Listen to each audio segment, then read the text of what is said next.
Muchas bendiciones para todos ustedes y que realmente el Señor y su favor esté con todos nosotros. Nuevamente tenemos aquí una enseñanza para el día domingo y los que lo van a escuchar otros días también. Y quiero siempre decirles que pueden poner sus comentarios debajo del video, pueden poner me gusta y también pueden suscribirse a este canal de las enseñanzas. Como estamos en el último domingo del mes y como costumbre, estamos compartiendo el Salmo 119. Cada último domingo del mes compartimos y enseñamos una porción de las escrituras del Salmo 119. Hoy nos toca la letra Sayin o Saín. Esta letra tiene el valor numérico que se le ha dado, es el número 7 y significa arado, arma o cortar, o espada, dicen, ponen otros también. Hay un famoso predicador que ha llamado todo este Salmo 119 la escuela de la verdad, la escuela de la verdad. Queremos conocer la verdad en nuestra relación con Dios, en nuestro vivir con Dios. El Salmo 119 nos va a ayudar muchísimo. Podemos decir también que el Salmo 119, con todas sus letras, como ustedes ya saben, tiene 22 estrofas que corresponden a cada letra del alfabeto hebreo que solamente lleva consonantes. Como ya dije, hoy nos toca la consonante Sayin. Entonces podemos decir también, aparte de que es una escuela de la verdad, que cada estrofa deletrea la verdad para nosotros y nos deletrea la verdad en todos sus aspectos. También podemos decir que todo el Salmo 119 refleja a Cristo, refleja el carácter de Cristo, la verdad de Cristo. Y como hemos dicho, hoy nos toca los versículos 49 al 56. Si desean, tienen sus Biblias ahí, pueden leer juntamente conmigo en el texto sagrado. Y la letra Sayin aparece 8 veces en esta estrofa, en esta séptima estrofa, y cada línea comienza con esta letra Sayin. En la escritura hebrea, especialmente la escritura moderna o cuadrada, como lo llamamos también, tiene forma de espada. Por eso también tiene que ver con la espada del Espíritu, que es la palabra de Dios, donde realmente la verdad de Dios, la verdad en la escritura de Dios, puede realmente iluminar nuestras mentes y nuestros corazones. Pero en la escritura antigua del hebreo, es decir, en la escritura pictográfica, tenía forma de arado. Para arar la tierra, para dejar su surco ahí, para preparar la tierra, para cortar la tierra, por eso la letra significa también cortar, para estar lista para la siembra y posteriormente es cerrado la tierra de nuevo y va a ir creciendo mientras el sembrador va a cuidar su terreno. El tema en estas 8 estrofas es que fijar los ojos en lo marcado por Dios. Como significa marcar, como significa arar o el arado, donde nosotros podemos estar dispuestos y podemos mirar lo que Dios ha arado, lo que Dios ha preparado, lo que Dios ha marcado para nuestras vidas. Y ese es el tema en esta letra Sayin, donde nosotros podemos ver qué cosa Dios ha marcado en esta vida, en la vida con Él, en la vida de su reino, qué cosa Dios ha marcado. Y esto lo marcado de Dios nosotros podemos recordar. Ya vamos a observar 3 veces aparece aquí la palabra que comienza con la letra Saín, justamente la palabra acordaré, de recordar. de acordar. Entonces, en esa estrofa ponemos la fijación y enfoque de nuestros ojos y en especialmente observaremos esto en tiempos de crisis. En tiempos de crisis necesitamos fijar nuestra mirada, nuestro corazón, nuestra mente. Necesitamos fijar nuestros ojos por dónde vamos a mirar, por dónde vamos a caminar, por dónde Dios ha arado el terreno, por dónde Dios ha marcado sus bendiciones. En el versículo 49 dice lo siguiente, del Salmo 119, verso 49. Acuérdate de la palabra dada a tu siervo, en la cual me has hecho esperar. ¿Cuál es el primer enfoque que necesitamos nosotros realizar en nuestras vidas, en nuestra vida con Dios, en nuestro seguir a Cristo? ¿Cuál es el primer enfoque para nosotros? Es enfocarnos en lo que Dios ha marcado con su palabra, en lo que Dios ha dicho. Por eso dice, acuérdate, incluso a Dios le está diciendo, acuérdate de la palabra dada a tu siervo, de lo que tú me has hablado, Señor, de lo que tú me has mostrado, de tu verdad, de lo que tú me has enseñado. Acuérdate, Señor, y haz memoria, Señor, no porque nos inventamos palabras propias y las declaramos, sino confesamos las palabras mismas de Dios. Eso es decirle al Señor, Señor, por favor, acuérdate lo que tú has dicho, porque tú eres fiel a tus dichos, tú eres fiel a lo que tú has hablado. Y nos muestra eso también, el enfoque es esperar en la palabra de Dios. No todas las cosas siempre vienen inmediatamente. Cumplimiento de las palabras de Dios no son siempre inmediato. Por eso dice aquí, ese es el sentido, voy a esperar pacientemente. Yo voy a esperar pacientemente en lo que tú has dicho, Señor. Hay cosas que Dios ha hecho y va a cumplir rápidamente. Hay cosas que Dios puede hacer inmediatamente. Observamos en la misma palabra, a veces lo vemos en el día de hoy también, donde Dios hace sanidades rápidamente, inmediatamente, donde de repente oramos, imponemos las manos y observamos, por lo menos la persona vaya mejorando o de repente la persona es sanada. Pero eso lo hacemos a base de la misma palabra de Dios y esperamos en esta palabra y a veces ocurre eso de que inmediatamente es cumplida la palabra de Dios. Pero hay otras palabras de Dios tardan un cierto tiempo. Hay palabras de Dios que pueden tardar semanas, meses, a veces años. Por ejemplo, oramos por personas para que puedan conocer al Señor. A veces necesitamos tener paciencia, debemos esperar en el Señor pacientemente. A veces tarda semanas o meses, a veces en algunos casos hemos observado años que no debemos bajar la guardia, sino debemos seguir confiando y esperando en la palabra que Dios ha dicho.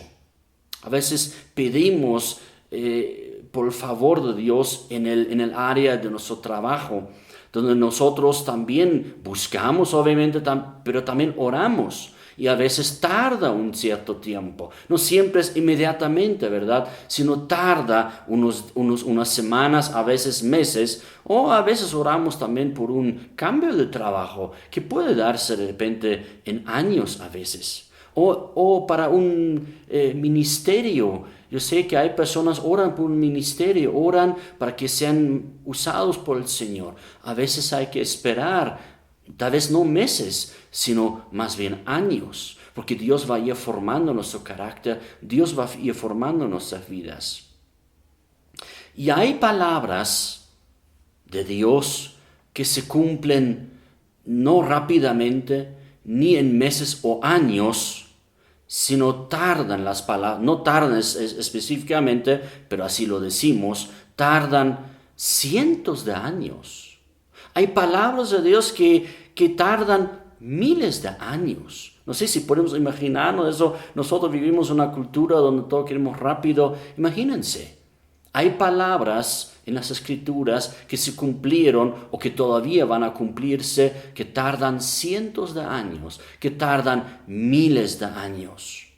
Por ejemplo, la primera promesa acerca del Señor Jesucristo, la primera promesa de Cristo. Inmediatamente que el hombre y la mujer pecaron en el paraíso y fueron sacados del paraíso, y donde Dios pronuncia una palabra donde el descendiente de Eva, de la mujer, aplastará la cabeza del diablo.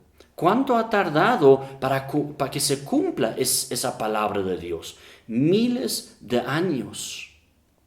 Nos recordamos también en el profeta Isaías capítulo 53, donde Dios había prometido de que su siervo, el Mesías, moriría por todos nuestros pecados y Él daría su vida por nosotros. Pero esa profecía ocurrió en el 700, más o menos 700 antes de Jesucristo, antes de que viniera Jesucristo. Ocurrieron de esta palabra de Dios más de 700 años. Entonces, no debemos extrañarnos de que aquí el orador de este Salmo 119 nos diga: acuérdate, Señor, de tu palabra dada a tu siervo, en la cual me has hecho esperar.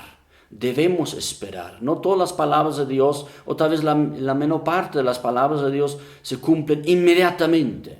Hay palabras que tardan días, semanas, meses, años, cientos de años y algunas miles de años. Miren, el Señor Jesucristo había prometido su retorno, la segunda venida, como la llamamos, y han pasado ya prácticamente 2000 años, ¿no? Entonces debemos nosotros confiar en su palabra, que Él la va a cumplir en su tiempo exacto, en su kairos, en el tiempo de Dios. Él va a cumplir su palabra. Amén.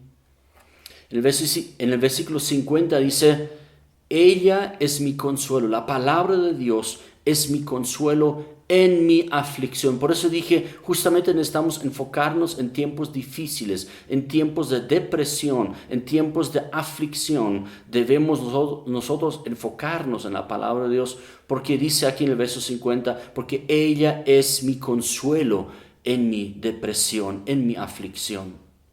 Porque tu dicho me ha vivificado. Realmente la palabra de Dios, si esperamos en la palabra de Dios, conocemos su palabra, nos va a vivificar, nos va a reanimar y nos va a consolar. En el 51 dice: los soberbios se burlaron mucho de mí, mas no me ha apartado de tu ley. Eso también podemos experimentamos muchas veces, donde nosotros confiamos en la palabra de Dios, nosotros esperamos en la palabra de Dios, pero hay otros se hacen la burla. Lo que tú crees, lo que tú confías, ¿no? Mas los soberbios se burlaron mucho de mí, mas no me ha apartado de tu ley. No debe confundirnos eso. Debemos nosotros seguir confiando en la palabra de Dios, porque se va a cumplir en su tiempo. Aunque tarde semanas, aunque tarde años o incluso miles de años, vamos a confiar en su palabra. Amén. Desde el 52 al 54 encontramos el segundo enfoque que necesitamos realizar nosotros cuando estamos en tiempos de crisis, cuando estamos en tiempos de aflicción, cuando la noche llegó a nuestros días. El segundo enfoque es enfocarse en los juicios de Dios, enfocarse en la justicia de Dios. En el 52 dice: me acordé, oh Jehová, de tus juicios antiguos y me consolé. Qué interesante esta frase, este versículo, donde aquí el orador dice que me he acordado, me recuerdo de tus antiguos juicios, de cómo tú has sentenciado, de cómo tú has juzgado con justicia, y me consuela. He marcado y he arado mi vida con tus sentencias, con tus juicios, donde yo realmente sé que tu voluntad se va a cumplir. En ella, en tus juicios, en tu justicia, me voy a enfocar. ¿Por qué? Porque Dios juzga al malvado, y eso me consuela, dice, de que Dios haya juzgado o va a juzgar. Eso me consuela. Suena tal vez un poco raro, ¿verdad? Pero eso está diciendo la palabra. Me acordé, oh Jehová, de tus juicios antiguos y me consolé. Ojo, no está diciendo, eso me hace feliz. Ah, qué bien, mira, Dios le ha pagado. Oh, ahora estoy feliz, ahora estoy contento. No, el juicio de Dios, cuando Dios juzga a una persona, no puede traernos felicidad. Otra cosa trae felicidad, ya vamos a ver. Mas aquí me he consolado de que tú juzgas a las personas, tú juzgas con justicia, eso me trae consuelo a mi corazón. Ya vamos a observar. Los juicios de Dios debemos entender, Dios lo hace en la defensa de sus hijos. No lo hace para traer felicidad a nuestras vidas, o contentamiento, o que nos conformamos con esto, sino que Dios nos defiende. Y eso es el consuelo, de que Dios no nos deja solo, de que Dios va a juzgar al malvado, al inicuo, como dice más adelante. Eso trae consuelo. No el sufrimiento de la persona trae felicidad, sino que Dios nos defienda, de que Dios se pone a nuestro lado, de que Dios se ha hecho su aliado de nosotros. El Señor Jesucristo también siempre nos ha animado. Dice en Mateo 6:33, más bien buscad primeramente el reino de Dios y su justicia. La justicia de Dios significa que nosotros queremos vivir la justicia de Dios, pero también significa que Dios trae juicio, Dios va a realizar su justicia. En el versículo 53 dice, horror se apoderó de mí a causa de los inicuos que dejan tu ley. Ahí nos muestra claramente, no es el juicio, no es de que Dios juzga al malvado o aquí dice al inicuo, eso me trae felicidad. No, sino me consuela que Dios me defiende. Eso me consuela. El juicio del malvado, el juicio del inicuo, dice aquí, más bien me horroriza. Más bien me trae realmente horror, se apoderó de mí a causa de los inicuos cuando son juzgados. ¿Quiénes? Los que dejan la ley de Dios. Más bien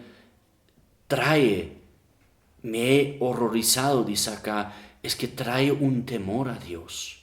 Recuerdo muy bien cuando de repente Ananías y Zafira habían engañado, habían mentido a Dios y que vino el juicio de Dios ahí sobre la reciente iglesia que estaba creciendo y se llenaron toda la congregación, toda la iglesia en Jerusalén del temor de Dios, ¿no? Realmente no es una felicidad ver cuando Dios trae juicio a una persona, sino nos llena de temor también, de respeto a Dios, de respeto a su voluntad, de respeto a sus leyes. La misma palabra también utiliza en la carta a los Hebreos capítulo 10, verso 30 y 31, voy a leer donde dice, pues conocemos al que dijo, mía es la venganza, yo daré el pago, dice el Señor. Y otra vez, el Señor juzgará a su pueblo. Horrenda cosa es caer en manos del Dios vivo. Entonces necesitamos entender esto, que cuando Dios trae juicio a una persona, no trae felicidad a nosotros, sino uno nos consuela porque observamos que Dios nos defiende, pero al mismo tiempo también nos llena de temor, nos llena de horror, como dice aquí, nos llena de respeto. Wow, o sea, Dios realmente está hablando en serio. Y cuando en serio habla Dios, podemos observar en la misma palabra de Dios y podemos observar también en la historia. Por ejemplo, todos nos recordemos, ¿verdad?, del faraón, cómo él había endurecido su corazón contra Dios y contra la voluntad de Dios, de que él debía soltar a los hijos de Dios, él debía soltar al pueblo de Israel, pero no lo hizo. Dios tenía que traer muchas plagas hasta que al final entendiera Faraón, y ni había entendido realmente, porque posteriormente prosiguió de perseguir a los hijos de Dios. Nos recordemos también en la palabra de Dios en el libro de Daniel, del rey Belsasar, que era el nieto de Nabucodonosor el segundo, donde él profanó los utensilios de la casa de Dios, del templo de Dios, que estaba guardado en Babilonia, pero ni Nabucodonosor, ningún posterior rey, se había atrevido a tocar esos utensilios que solamente era en servicio para Yahweh, solamente era en servicio para los sumos sacerdotes. Pero aquí el rey Belsasar profanó esos utensilios. Y luego ven él y sus siervos y también Daniel una escritura en la pared que decía Mene, Mene, Tekel, Parsin, que significa Dios contó tu reino y le puso fin, hablando al rey Belsasar. Fuiste pesado en balanza, mas has sido hallado liviano. Tu reino ha sido roto y dado a los medos y a los persas. Ahí vino el juicio de Dios. Eso puede consolarnos porque Dios defiende su causa, Dios defiende su reino, Dios defiende su pueblo, sus hijos. Pero también es horrorizante realmente observar, o sea, realmente Dios trae su juicio en este mundo. En la historia reciente también creo que se puede observar eso. Nos recordamos también del expresidente, algunos lo consideran dictador Hugo Chávez, que él se burló del reino de Dios y él maldijo a Israel. Y él dijo palabras así como que maldigo desde mis vísceras, desde mis entrañas. Y sabemos dónde se encontró su cáncer en su vida. Nos recordemos aquí en Bolivia de Evo Morales, cómo él se había burlado del Salvador Jesús, de nuestro Salvador Jesucristo, se había burlado de él. Y que Dios no salva a Bolivia, sino es el mismo pueblo cuando se levanta, ahí está la salvación, burlándose de Jesús, burlándose de Dios. Sabemos dónde está, sabemos cómo ha terminado y cómo Dios trajo juicio a él y a otras personas.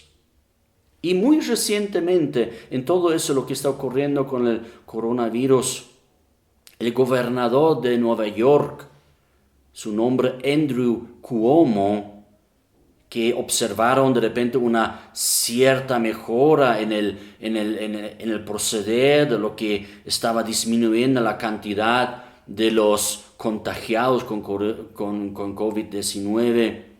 Y él había proclamado ya en una conferencia de prensa, todos lo podemos observarlo en las noticias, en los videos, podemos ver claramente cómo él se hizo la burla de Dios, la burla de la fe y la burla de la oración, donde él dice, Dios no nos ayudó en esto, ni la oración nos ayudó, ni la fe nos ayudó, sino nuestras campañas de bioseguridad, eso nos ha ayudado. Yo no sé, oramos, mi oración sería que él pueda arrepentirse de esas sus palabras, que ojalá se arrepienta, porque la palabra habla de que de Dios no podemos burlarnos. Como decía Pablo en Gálatas capítulo 6, verso 7, no os engañéis, de Dios no puede ser burlado, pues todo lo que el hombre sembrare, esto también segará. El verso 54 dice, cánticos fueron para mí tus estatutos, en la casa en donde fui extranjero. Aquí el hombre de Dios, el orador de este salmo, no se ha alegrado de que Dios trajo juicios contra los hombres que se han burlado de Dios. Eso no es su felicidad, simplemente es consolado porque siente, Dios está a mi lado, eso me consuela. Lo que trae alegría y felicidad al corazón que ama a Dios no es el sufrimiento, aunque sea de juicio de Dios sobre las personas, sino lo que trae cánticos y alegría a nuestras vidas es sus estatutos, la palabra de Dios, las leyes de Dios, su carácter cuando reconocemos a Él. Los versos 55 al 56 nos hablan del tercer enfoque que necesitamos nosotros realizar en tiempos de crisis, de mirar a Dios, de conocer su nombre, de conocer su persona, su carácter, su ley. El verso 55 dice, me acordé en la noche de tu nombre, oh Yahvé, y guardé tu ley. Me acordé, otra vez, me acuerdo. Estoy haciéndome recuerdo de lo que tú eres, Señor, de cómo tú eres, de cuál es tu nombre. Me acordé de tu nombre. Y aquí dice algo muy interesante, en la noche. No necesariamente significa la noche del día de las 24 horas del día, sino es entendido en la noche de mi vida, cuando estoy viviendo la noche en mi vida. Ahí me recordé de tu nombre. El nombre Yahweh significa yo soy el que soy, pero también puede ser traducido claramente yo soy tuyo y tú eres mío. Ese es el nombre de Dios. En el verso 56 dice, estas bendiciones tuve porque guardé tus mandamientos. Todas esas bendiciones que nos habla el Salmo y nos habla la palabra de Dios, no son conferidos, no son otorgados. El favor de Dios se confiere estas bendiciones a nuestras vidas porque le amamos al Señor y le seguimos a Él y guardamos su palabra. La bendición de Dios viene cuando seguimos sus mandatos. Pablo decía, Dios no puede ser burlado.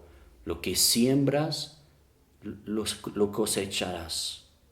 La bendición al que le obedece a Dios, la maldición al que se burla de Él. El primer punto era, en tiempos de crisis debemos enfocarnos, esperar y confiar en la palabra de Dios, que se va a cumplir, tarde o temprano. Jesús decía también, cielos y tierra pasará, mas mi palabra nunca pasará. Segundo, en tiempos de crisis, en tiempos de depresión y de aflicción, debemos buscar primeramente su reino, el reino de Dios, su justicia, porque Dios defienda a sus hijos, Dios defienda a sus siervos. Él va a juzgar a los burladores y a los malvados. Y tercero, en tiempos de crisis, en tiempos de depresión, debemos buscar a Dios, debemos ir conociendo a Dios, debemos meditar en su nombre, debemos meditar en su carácter, debemos meditar en su voluntad, lo que Él manda, y de obedecer lo que Él nos manda. Así dice al final de esta estrofa de la letra Sayin, estas bendiciones tuve, porque guardé tus mandamientos. Sean muy bendecidos, cuídense la salud también, seguimos en cuarentena, no, hay que seguir con esto y que sean muy bendecidos. Amén. Nos fijaremos en el Señor, nos fijaremos en su nombre, debemos buscar su justicia. Amén. Sean muy bendecidos y hasta una próxima. Un fuerte abrazo.